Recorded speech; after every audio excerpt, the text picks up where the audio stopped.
दर्शकों, हमारे साथ स्वदेश कबीर जी जुड़ चुके हैं। आइए उनसे बात करते हैं और उनके विचार जानते हैं।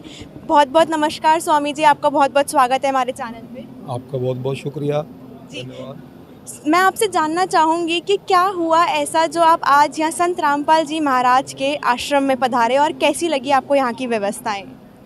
देखिए, हम सभी ना कबीर के अनुयायी हैं और कबीर को हम पूर्ण ब्रह्म मानते हैं और उन्हीं की हम संतान हैं। और संत रामपाल जी महाराज, जिन्होंने वास्तव में संत कबीर को जाना, संत कबीर को पहचाना और उनके अनुयायी बने और उनकी शरण में आकर के इस पूरी दुनिया को उनका संदेश दे रहे हैं। जो आपसी सद्भावना है, भाईचारा है, जो हमारे देश में सांप्रदायिकतावाद है, जातिवाद है और बहुत सारी कुरीतियाँ हैं, उनको दूर करने के लिए संत रामपाल जी महाराज संत कबीर जी की शिक्षाओं पर चल करके पूरे देश में, केवल हरियाणा में ही नहीं, पूरे देश में करोड़ों अनुयायी आज हैं संत रामपाल जी महाराज के।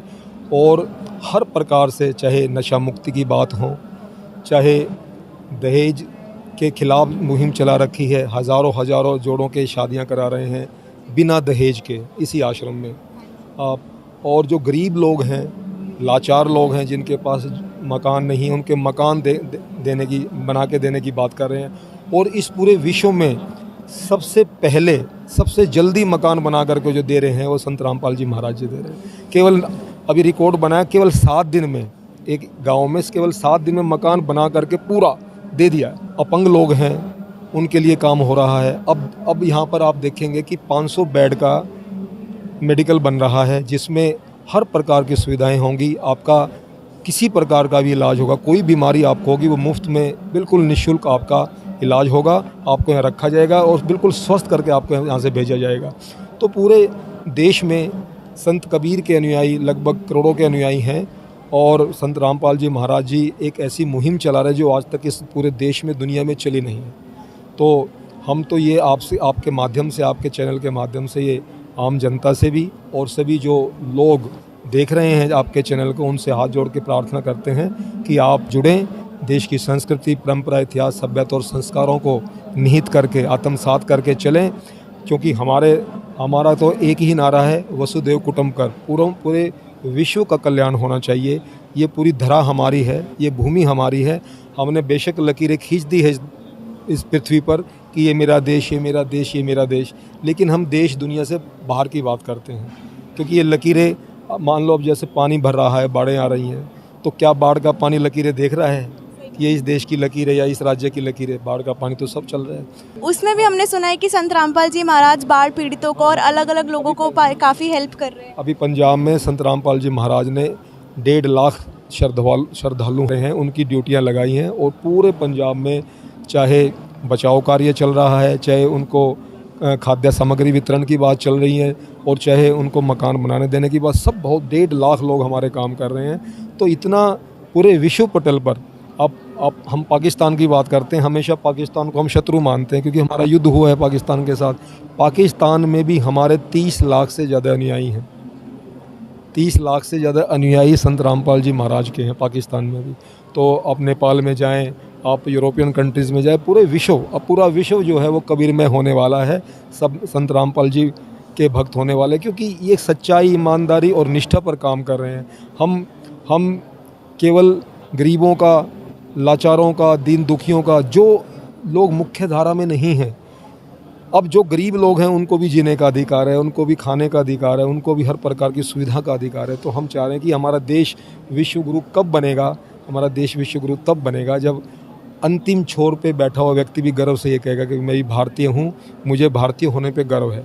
तो हम वो चीज़ कर रहे हैं और रामपाल जी महाराज जी उसी दिशा में काम कर रहे हैं।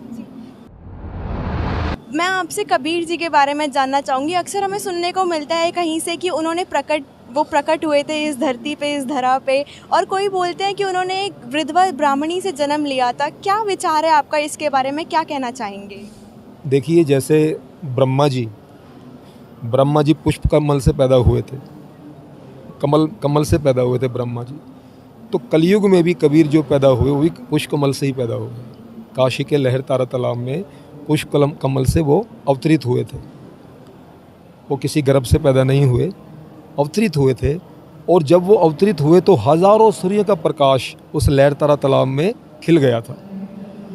और कुछ किंवदंतियाँ ऐसी हैं कि भाई ऐसे पैदा हुए थे, वो पैदा नहीं है, वो पूर्ण ब्रह्म थे।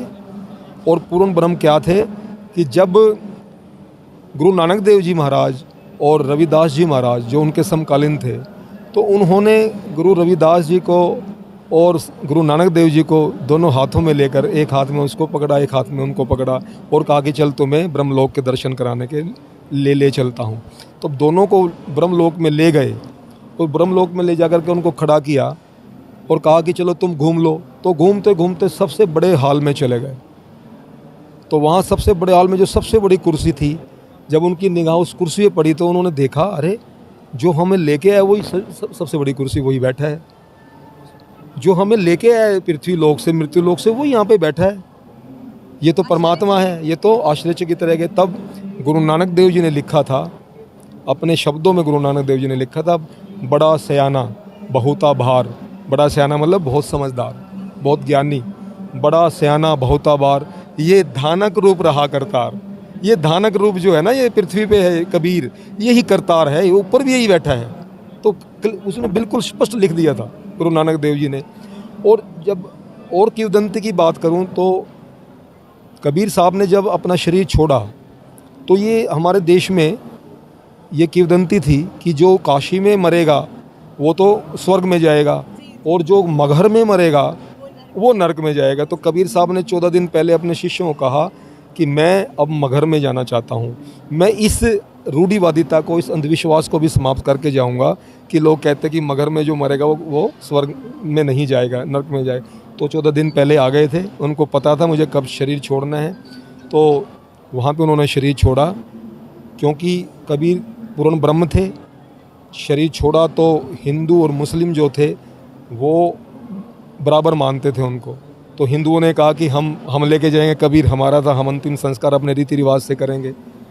और मुस्लिमों ने कहा कि नहीं, हम इनको दफनाएंगे, हमारे गुरु थे, हमारे परमात्मा थे। तो झगड़ा हो गया। तो जैसे पुष्पकमल से आए थे कबीर साहब, तो लोगों ने पुष्पकमल उनकी मृतशैया पे चढ़ाने शुरू कर दिए। बड़ा अंबार लग गया, पुष्पों का अंबार लग गया और मृतशैया थी उस पर ढक गई। तो वहाँ झगड़ा हुआ, मगहर में झगड़ा हुआ। और झगड़ा होगा तो लोग कहने लगे हम लेके जाएंगे, हम लेके जाएंगे। तो फिर जब छीना झपटी हुई, आप बोलते भी जिसकी लाठी उसकी बैठ, जिसमें ताकत है वो ले जाओ। तो जब छीना झपटी हुई और वो फूल हटाए गए तो कबीर साहब की मृतशैया वहाँ पे नहीं थी। तो क्या आप कहना चाह रहे हैं कि वो शरीर चले गए, वो इस धरती फूलों में तब्दील हो गए? उनकी जो मृतशैया थी, उनकी जो शरीर था, मृत शरीर था, वो सारा फूलों में तब्दील हो गया। आधे फूल हिंदुओं ने बांटे, आधे फूल मुसलमानों ने बांटे। हिंदुओं ने उनका अंतिम संस्कार किया। तभी से हम बोलते हैं कि फूल विसर्जन करने जा रहे हैं। हम ये तो नहीं बोलते हम अपने माँ बाप की हड्डी विसर्जन करने जा रहे हैं। तब से क्या बोलते हैं? फूल विसर्जन करने जा रहे हैं। तब से ये परंपरा चली। तो वहाँ पे आप जाके देखोगे मगहर में, एक तरफ तो हिंदुओं ने अपना कबीर साहब का बना रखा है और एक तरफ मुसलमानों ने बना रखा है। तो फूल में तब्दील हो गई उनकी जो मृतशैया थी। तो इससे हम ये सिद्ध कर देते हैं, प्रमाणिकता हो जाती है कि वो आए थे, शरीर आए थे, अवतरित हुए थे और बिना शरीर के ही फिर फूलों में तब्दील हो गए, उन्हीं में चले गए। तो ये पूर्ण ब्रह्म थे। और धीरे धीरे कबीर साहब के बारे में लोग समझ रहे हैं। पूर्ण परमात्मा कौन है आपके विचार से, ये जानना चाहूँगी। आपने पूर्ण परमात्मा का जिक्र किया यहाँ पे। ये बहुत लंबा विषय हो जाएगा, घंटों इस पे बोलना पड़ेगा, लेकिन थोड़ा सा विस्तार में अगर आप बता पाए हमारे दर्शकों को। ये बताना चाह रहा हूँ कि संत कबीर जो थे वो पूर्ण ब्रह्म थे।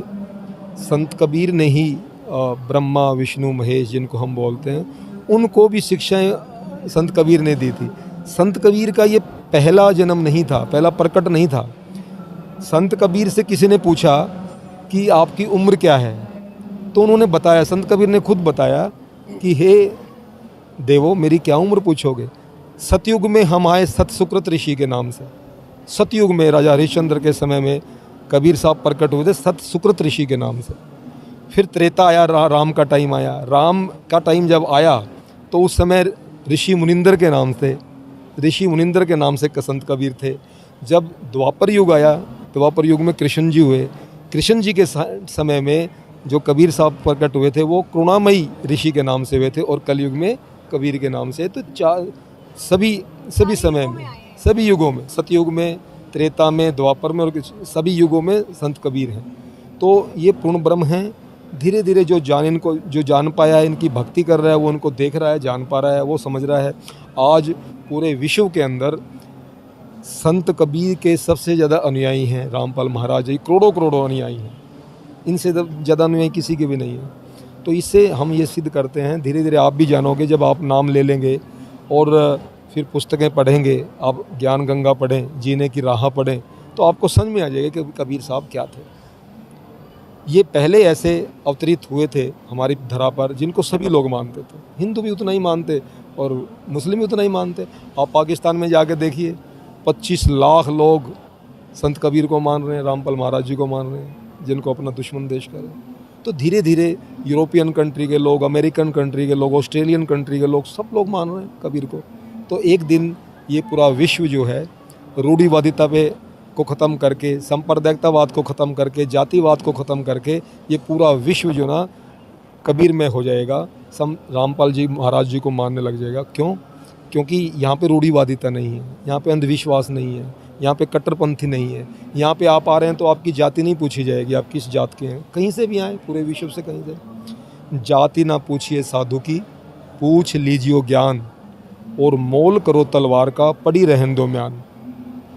युद्ध भूमि में तोल किसका करेंगे हम? तलवार का करेंगे। म्यान का कोई औचित्य है? म्यान में तो रखी जाती है तलवार। तो इसलिए जिसको अनुयायी बनना है वो बने और वो चमत्कार देखे। एक लास्ट मैसेज हमारे दर्शकों को आप क्या देना चाहेंगे? अंत में आपके चैनल के माध्यम से हम ये कहना चाहेंगे, देखिए आप किसी भी जाति में जन्म लिया आपने, किसी भी धर्म को आप मानते हैं, किसी भी राज्य में आप रहते हैं, सबसे पहले हम भारतीय हैं। देश की एकता एवं अखंडता हमारे लिए सर्वोपरि है और इसकी रक्षा करना हमारा परम कर्तव्य है। आप किसी भी धर्म को माने, आप किसी भी मजहब को माने, आप किसी भी देवी देवता को माने। हम नहीं कहते कि आप कबीर को माने, रामपाल जी महाराज को माने, आप किसी को माने, लेकिन आपके अंदर भ्रातृभाव होना चाहिए, आपके अंदर मानवतावाद आप होने चाहिए। हमारे जीवन का लक्ष्य, मनुष्य के जीवन का एक ही लक्ष्य है कि आप ज्ञान प्राप्त करें और उस ज्ञान से विश्व के कल्याण के लिए जाएं, ज्ञानी बने और विश्व कल्याण करें। तो आप किसी को मानिए, हम नहीं कहते, आपको अच्छा लगे तो आप संत कबीर को माने, रामपाल जी महाराज के अनुयायी बने, बन के देखिए हज़ारों लोगों के जो दुख थे, कष्ट थे, वो दूर हो रहे हैं। जो लोग बहुत बुरी पीड़ा में चल रहे थे, जिनको कैंसर जैसी बीमारियां थी, डॉक्टरों ने जिनको नकार दिया था, उनके कैंसर ठीक हो रहे हैं। तो ये चमत्कार ही है। तो आप जब जुड़ेंगे तो चमत्कार भी देखेंगे। इसलिए कहते हैं कि मन से यदि मानते हैं, आपके मन में, आपकी आत्मा से अगर आप मानते हैं तो परमात्मा आपके साथ हमेशा रहेंगे। हर जगह परमात्मा है, कहीं भी जाकर के आप उनको सच्चे मन से याद करेंगे, परमात्मा है, साक्षात आज भी हैं, युगों में पहले भी थे, आज भी हैं। बस आपकी दृष्टि, आपकी दिव्य दृष्टि होनी चाहिए उनको देखने के लिए। और सबका मालिक एक ही है, वहाँ सब एक है, एक ही शक्ति है, वो किसी भी रूप में आ जाए, आप किसी भी रूप में मान लीजिए, लेकिन पूर्ण ब्रह्म संत कबीर महाराज पूर्ण ब्रह्म थे। आपको आज नहीं समझेंगे, कल समझेंगे, कल नहीं समझेंगे और कुछ दिन बाद समझेंगे, मान जरूर लेंगे आप एक दिन। ये अवश्य बात हम यही संदेश मैं आपको देना चाहता हूँ। भ्रातृभाव में रहें, देश के लिए लड़ें, राष्ट्र धर्म का पालन करें। और अब हमारा देश पहले भी विश्व गुरु था, आज भी विश्व गुरु है और आगे भी विश्व गुरु रहेगा, क्योंकि हम आपसी सद्भावना की बात करते हैं, आपसी वैमनस्य को भुला करके भ्रातृभाव की बात करते हैं, विश्व कल्याण की बात करते हैं। जी धन्यवाद जी, आपसे बात करके काफ़ी अच्छा लगा और मैं उम्मीद कर रही हूँ कि हमारे दर्शकों को भी आपके विचार जान के काफ़ी अच्छा लगा होगा। बहुत बहुत धन्यवाद अपना समय देने के लिए। आपका बहुत बहुत